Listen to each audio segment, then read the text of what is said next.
જય શ્રી કૃષ્ણ બધાને ને જય માતાજી। તો આ છે મારું જમવામાં મેં આજે દાળ ભાત બનાવ્યા હતા અને દાળ ભાત શાક રોટલીનું કમ્પ્લીટ એક ભાણું તમને બતાવ્યું છે। સૌથી પહેલાં 1 ચમચી તુવેરની દાળ લીધી છે, થોડું મીઠું નાખ્યું છે, હળદર નાખી, સિંગદાણા નાખી અને બાફી લેવાની। બફાઈ જાય ત્યાર પછી સાઈડમાં આ રીતે કંકોડાનું શાક છે એ તૈયાર થઈ રહ્યું છે અને આ સાઈડમાં દાળ બફાઈ ગઈ છે। ત્યાંથી રૂટિંગ મસાલા કરવાના છે, જે આપણે મસાલા કરતા હોય એ ઘરમાં મસાલા કરવાના છે।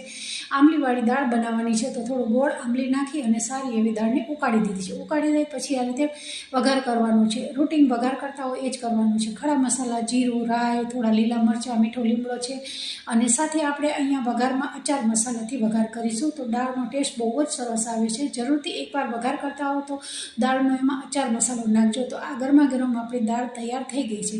હવે આપણે બાણાને સર્વ કરીશું તો જુઓ એકદમ સરસ ગરમા ગરમ દાળ બની ગઈ છે અને સાથે રોટલી છે, કંકોડાનું શાક છે અને ભાત છે।